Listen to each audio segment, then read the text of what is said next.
got cleaned up. That's the way you respect your neighbor. You place a shed, you check with your neighbors first. Is this gonna disrupt your life? I would always check with my neighbors. When we did something, I checked with every single person on my court because I am a respectful neighbor. What you're doing to this community is not respectful. They came in here under the law and then all of a sudden, boom. Because this greedy corporation wants to get in here, make money, pack their bags and leave the rest to the citizens. How right is that? That is not right. Why didn't all township officials announce this when Apex came in and said, hey, we got an energy company wanting to do this. What do you think? What do you think the citizens would have had to say to that? We could have avoided legal fees, fire fees, if you would have listened to the citizens. I don't want to move. I don't want to take a 30% property cut. And like she said, are you going to make up the difference to me? Because Jack, you said, are we going to make up the difference to you because of your retirement if the turbines don't come in? I'm going to flip that right back at you. Time out, I know.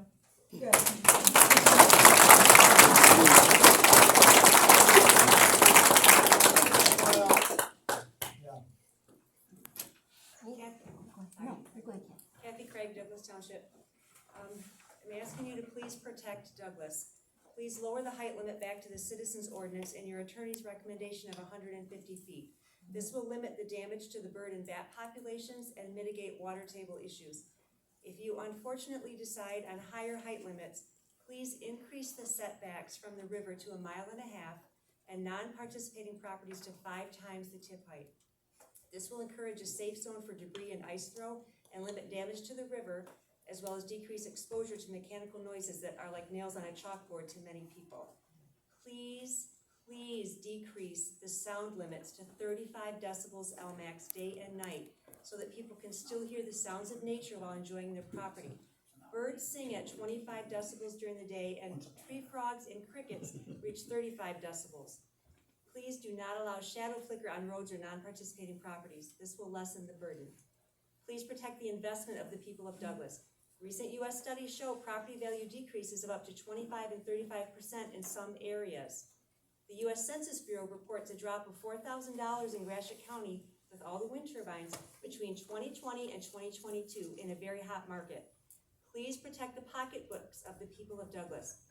Michigan.gov homestead millage rates show Gratiot County's property tax rate as a whole increased by 11.42 mils. Pine River Township, which is often touted as a model for wind ordinances, increased from 85.87 to 88.75 mils. The people of Douglas are local: farmers, researchers, lawyers, nurses, retirees, shop owners, realtors, educators, mail carriers, friends, neighbors, families. We're Republicans, Democrats, and Independents. We're 74% of the people in the township exercising our First Amendment right to free speech and speaking against these turbines coming here. Members of the community have offered to pay for Zoom. This has been denied by the board. We are not the ones keeping people from the meetings.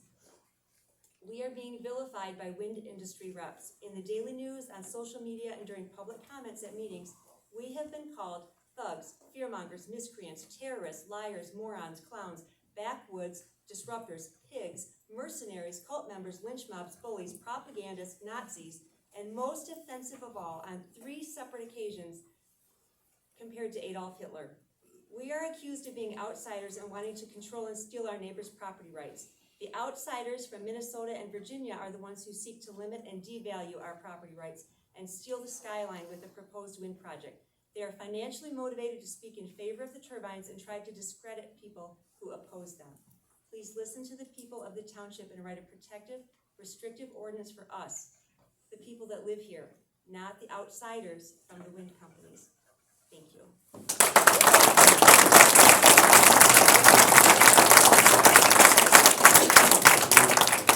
Anyone else? Just a short one. Pam Hemmis, Montcalm Township. I really would rather leave it with Kathy. That was eloquent, Kathy.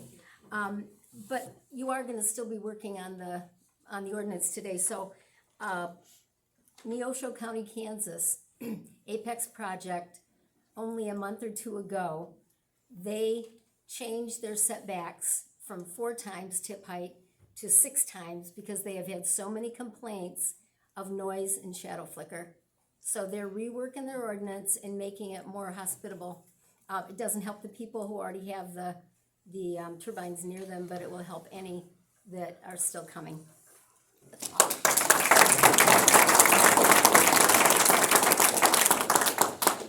Anyone else? Yeah. Renee Smith, Evergreen Township. First of all, I just wanna say that it's been very refreshing to watch all of you concerned PC members actually take a bunch of notes tonight. That's being sarcastic because only one of you has. You say that you're for the citizens, you're not sitting there taking notes. Some of you act like you don't even care, you laugh. The other thing is, I haven't actually been able to come to a meeting in several months, for medical reasons, and so it's just kind of refreshing to know that some things never change. So I realize that you guys are gonna do whatever you want to do, but, for the person who said that people don't wanna put their names on complaints, the perfect reason that people may not want to do that is because your beloved Apex people like to take all those names and print them publicly in a newspaper so that everybody can see and try to shame and intimidate them. That's the kind of company that you guys are in bed with, and I don't understand how you think that's okay. Your ordinance is as bad, if not worse, than the Evergreen Township ordinance that was passed last fall. They did not listen to the constituents at all. So what I'm concerned about at this point, with this PC members, is that if you are so concerned about wanting money for your township, I'm thinking the first thing you need to do is get rid of the expense of the lawyers that you're spending, because you're using your people's money to do it.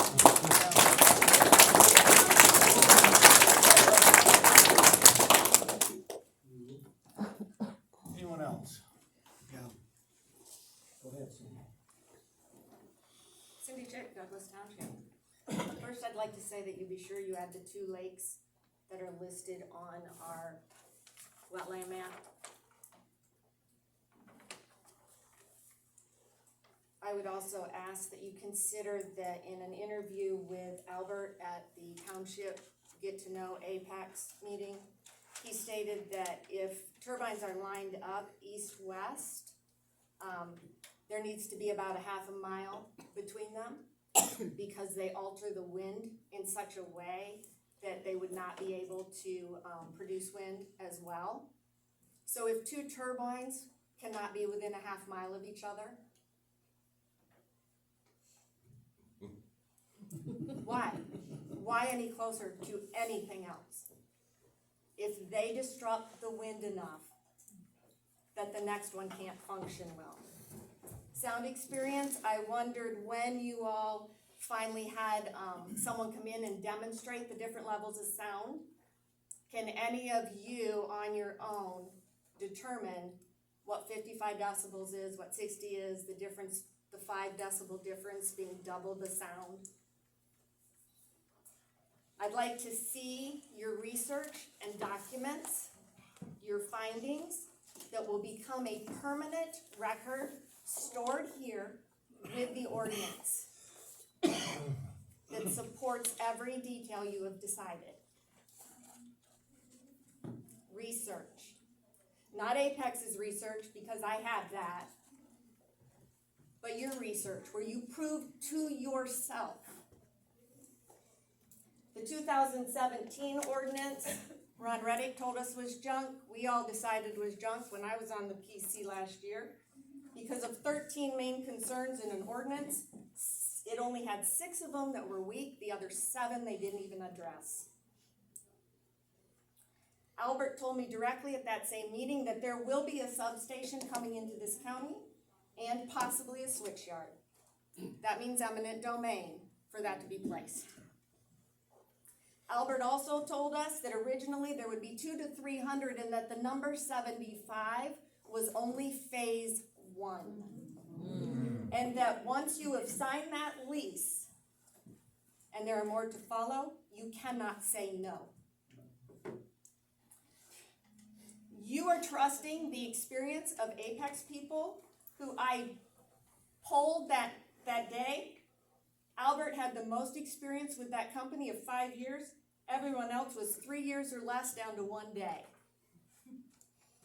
Transparency. Time.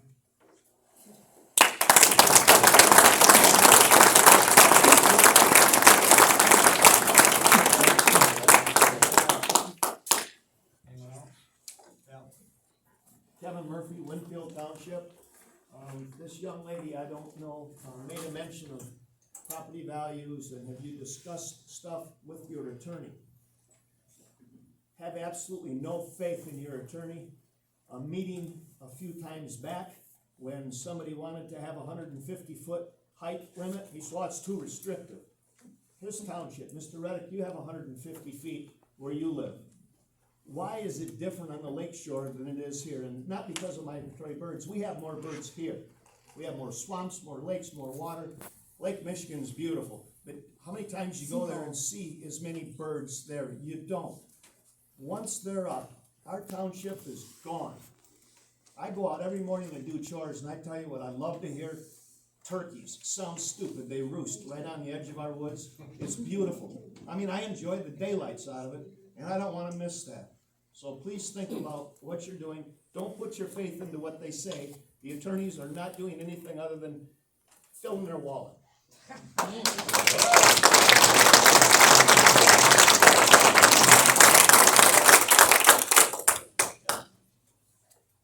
Ale, Douglas Township. A long time ago, I remember our board saying that they never heard from the residents of our township. Well, as I look around, I'm pretty proud. Now that we've become more involved, I can't say as I've ever felt such a disrespectful slap in the face when reviewing the proposed ordinances or seeing how our board and PC have acted. I'm not so naive to think that we will not have turbines in our area, but much like our neighbors in Pine Township, I'd hope for a collaborative approach to an ordinance. I've spoken to professional wind project planners, and they question why a project by Apex or the like would target Montcalm County, especially Douglas Township. Is there a place for wind? Perhaps. Is it Douglas? Absolutely not. 2 years or more have passed, and yet here we are, still in the same dang place. It's so frustrating. I still have faith, perhaps I'm naive, that our PC and our board will listen to the voices of those concerned enough to spend countless hours researching and attending meetings. I do not trust corporations. They do not, no matter what they say, care about us. Here do.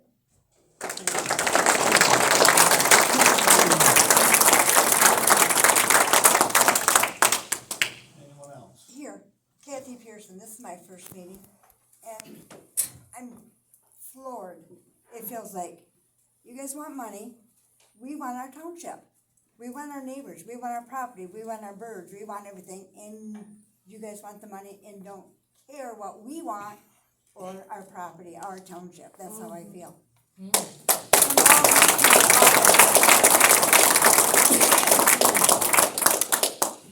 Anyone else? Yeah. Robert Scott, Sydney Township. I'd like to talk about what it means to be fair. Some would define it as being free from injustice. So what does it mean when looking at a zoning ordinance that was never properly adopted, like the 2017 Douglas Wind Ordinance? Mr. Reddick has offered up 3 cases where a court was asked to decide what was fair for one of the parties to a lawsuit. In each case, the court held that an ordinance was valid and enforceable in spite of the fact that it was not, or possibly was not, properly adopted. You don't have to be a lawyer to understand those cases and agree with the outcomes. The defective ordinances had been in the books for many years before they were challenged. During that time, a party to the lawsuit, and in some cases other members of the community, had relied on the ordinances and governed their lives accordingly. They had purchased property, borrowed money, and made tens of thousands of dollars in improvements to property, all based on the assumption that the ordinances were valid. There were several other factors the courts relied on in those cases to distinguish them from the circumstances surrounding the 2017 Douglas Ordinance. But in the end, the courts decided that it wasn't fair for someone to claim that the ordinances were invalid. So how do we apply that concept of fairness to the clear failure of Douglas Township to properly adopt the 2017 Wind Ordinance? First, none of the alleged defects in those cases was critical to the adoption of the ordinance as this township's failure to publish the notice of adoption required both by the Building Enabling Act and by the ordinance itself. Even more importantly, what has anyone done in the past 4 years in reliance on that ordinance? Not much. No one has actually built a wind turbine or even applied for one. So is it unfair for this planning commission and the township board to admit their failure to properly adopt the 2017 ordinance and repeal it? Absolutely not. In fact, it's injustice. In fact, justice requires it. And now that this supplemental ordinance Mr. Reddick has proposed, you have the opportunity to do exactly that. What is unfair and unjust is for this planning commission and the township board to defend and retain a woefully inadequate ordinance for the sole purpose of using it as leverage against the residents of this township in order to force a new wind ordinance down their throats. Without the 2017 ordinance in place, township residents can give a new wind ordinance fair consideration. And should they choose to referendum it, so be it. If it leaves the township without a wind ordinance, even if it leaves the township without a wind ordinance. Contrary to Mr. Reddick's claims, having no wind ordinance is not necessarily exclusionary under the Zoning Enabling Act.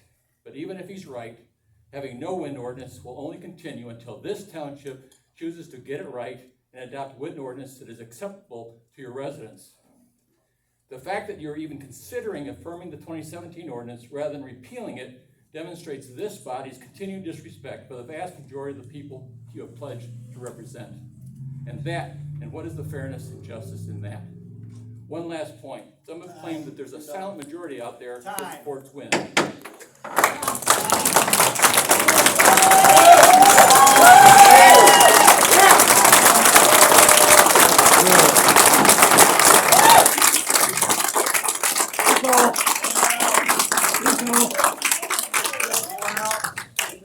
Anyone else? Anyone else? Yeah.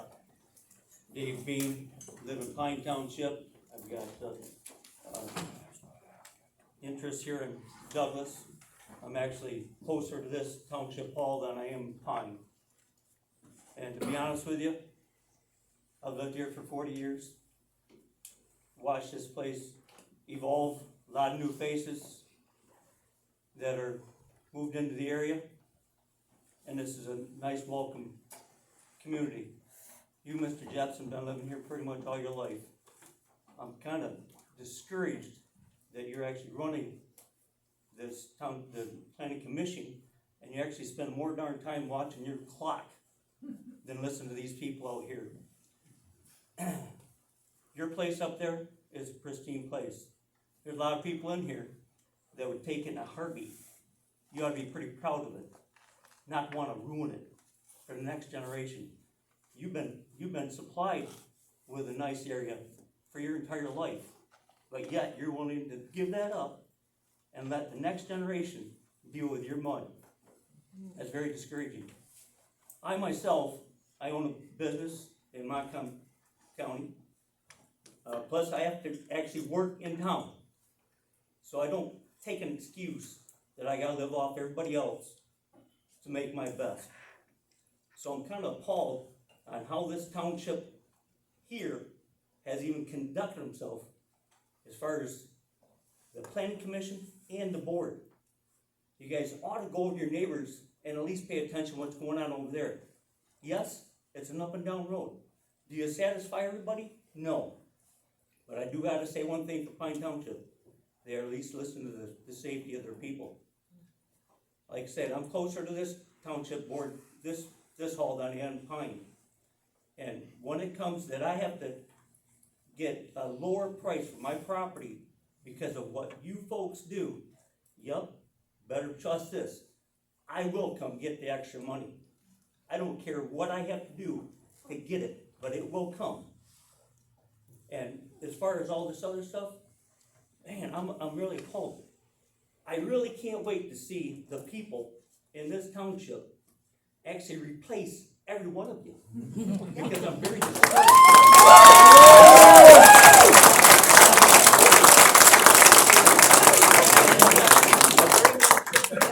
We're in M66, and it is right now. I don't usually support political, but I've gotten 2 letters from the people that want to bully me into keeping my mouth shut. It ain't gonna happen. They complained about me putting no wind signs in my yard. Well, guess what? I'm willing to advertise for anybody who wants to put in there, to somebody that would take over your Time. position.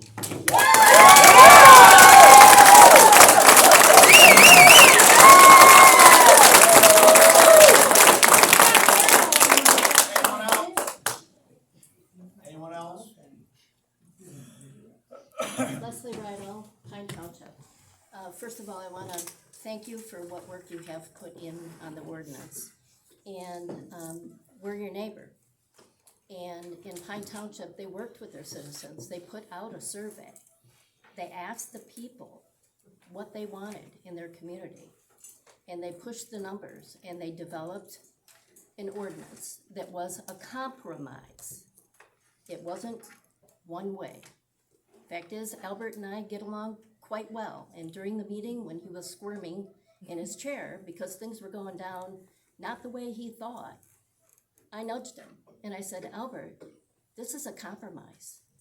This is not the ordinance I want, it's not the ordinance you want, it's a compromise. And I don't see that happening here. I see some undermining with the help of maybe Mr. Reddick, I don't know, I'm kind of flabbergasted that there would be this alternative route we could take to undermine the people so that they don't referendum. And that's just appalling.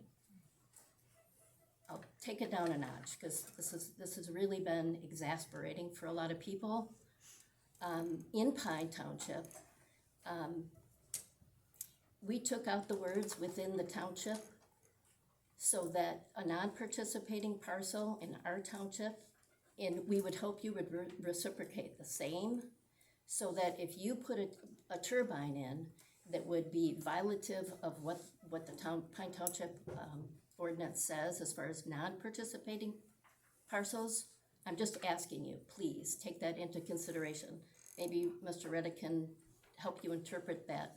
Do you know what I'm talking about within your ordinance? Maybe you would look to that. I'm sure that Mr. Reddick knows where I'm going. I might not be articulating as well as what I would like. We just don't want our Pine Township resident, non-participating people to be affected by what you do in Douglas. Please, please. And it's not too late. Survey your citizens. For the life of me, I can't figure out why that hasn't happened. Apex has put out postcard to all the leaseholders and friendly neighbor agreeers. And we see these flashed out in public at meetings. That would make it all the more imperative that the township put out a survey to see what the bulk of their citizens want. I don't get it. I read a little something where Don Smucker said that's gonna be a bad idea. You don't wanna hear from the room full of people about what they want in their township. And as far as the Zoning Enabling Act, we've been down that road. I would think that Mr. Reddick could clarify that. 4 prongs have to be met. Time. Thank you.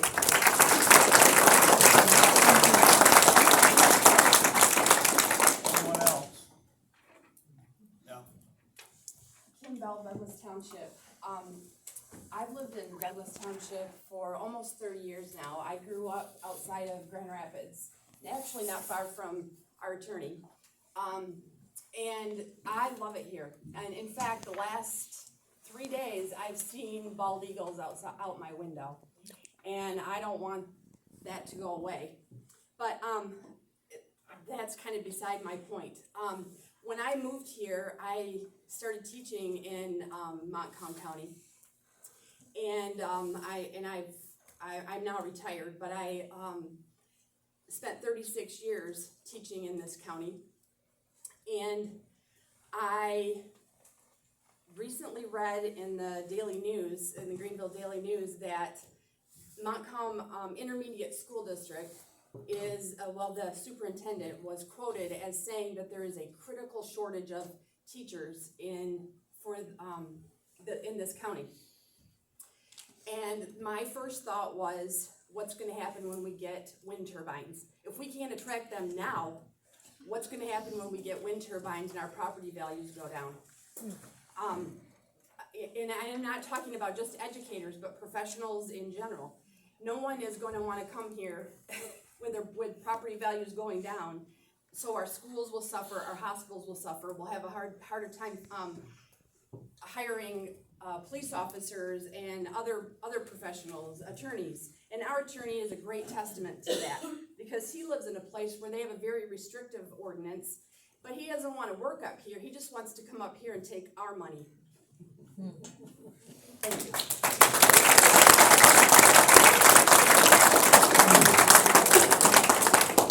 Anyone else? All right, we'll close public comment for the, public hearing. We'll move on now to the PC to, deliberate over what, the ordinance is in front of us. Anybody wanna start? Yeah, those lakes, on page 4. We did miss a couple lakes. Since they're listed, instead of just saying all lakes, do they have to be listed then?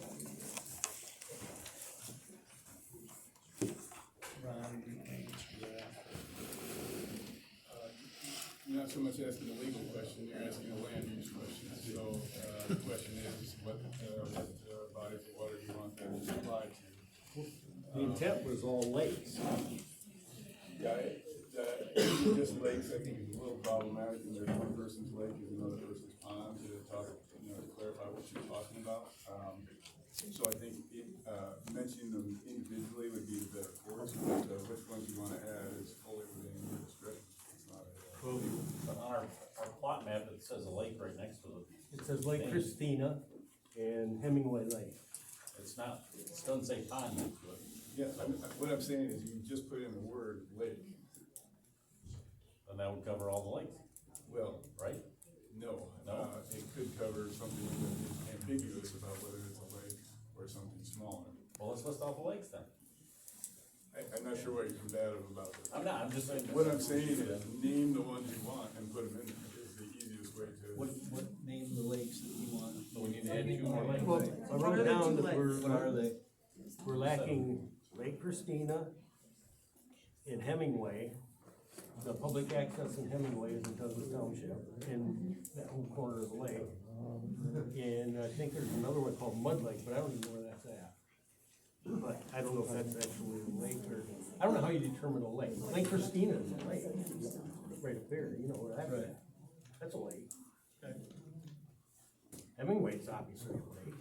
It's got a public access maintained by the state. So we have those 2. Then the other question I have for the lawyers, since we just got the new FAA, scenario for Clifford Lake, which is 5 miles. All this work we're doing, doesn't the federal government supersede us? Well, airports that are federally recognized do have to have an established, zoning plan around them. And you'll see in a number of the cases that have come up regarding wind turbines, that's part of, where the, litigation has arose from people who have, tried to comply with airport approach plans, sought variances from them and things like that. So if in fact that's taking place, that there will be some different agency involvement, separate and apart from the ordinance, that may place restrictions that would mean turbines couldn't be constructed there, even if they do comply with the ordinance, because they're not gonna comply with FAA regulations. So that's possible. Could you guys please speak up? Yeah, I'm sorry if I'm not loud. So, all right, so that being said, so 5 miles, that's what the FAA, the federal government, just rubber stamp. You can't have a windmill within 5 miles of Clifford Lake. So all this stuff we're doing, it supersedes it. I don't know if that's the case. It does. I don't know if it's a 5-mile radius. It is 5 miles, because I saw the document. Okay, well, So we it's don't 5 know. miles. It is, it's 5 miles. And the gentleman in the back said it has to be a minimum of 2 miles to get up. But the federal government put 5 miles. So everything we're doing here and everything we're talking about is a waste of time, because it's already above us. The government has already said, you can't have a windmill in our township. 5 miles covers everything. Well, I I don't have enough knowledge about that. But that's where we need to find that out. Answer, but what I'll get the I document. don't know what that 5 mile So Mike, to means. go off what you just said, Yeah. I would recommend that this be tabled because there's a lot of other cutesy stuff in here I get that. that is not accurate. They, you know, one is there's line of sights that are discretionary, that are that are imposing exclusionary as well. So for instance, from Stanton, you can see the communication tower clear over by Fitzner Road. The Nob Hill towers, you can see all the way past McBride Road, minimally. And we have no tower can be within the line of sight, regardless of impact of those items. I'm saying the cutesy language in here is already exclusionary, for one. For two, at our last meeting, I'm adamant that there are gotchas, catches, items that cannot be physically done and they conflict regarding sound. I asked specifically that we have a third party review the technical merits of the sound in here. It was not supported by the PC, but I have no intentions, if this were to be brought to a vote tonight, to approve this ordinance myself. You're talking about a couple of different things. You're talking about one thing was the towers, the actual communication towers. Those are grandfather claused. This new thing that the FAA just put down, that we can't tear down those communication towers. I know that, but So- there's a difference between line of sight and impact of the tower, is what I'm Right, saying. but the way it's written is it's 5 miles, and there's other places around the state that they've already made these lakes, that they're a floatplain lake, okay? So my lake, Clifford Lake, is now designated a floatplain airport. So now, everything we talk about is basically gonna be a waste of time, because we can't even have an ordinance because of that. We can't even have a windmill here because of it. So between the wetland setbacks that we've established that are greater than, right, we've already have that. Paul's already given us a map of the very narrow, slim sliver, which could have turbines. We've now gotta incorporate 2 more lakes in that. Is there a way for us to get an exhibit that would show the setbacks of the lakes, similar to what you did before, adding the 2 lakes, plus any implications from the float, airport that's now at Clifford, for us to even understand if there's any land mass even left? Yeah, and then to add to that, you mentioned communication, okay? I'm in the communication business, I'm a technology expert, okay? So I did my research. I went over to our sister counties, and I talked to the experts at CMS and Communications, and I talked to Point Broadband, and both of those wireless providers are going right back to what that lady said in the back. They are having extreme problems in those other areas that they can't even do a wireless technology over there. They are not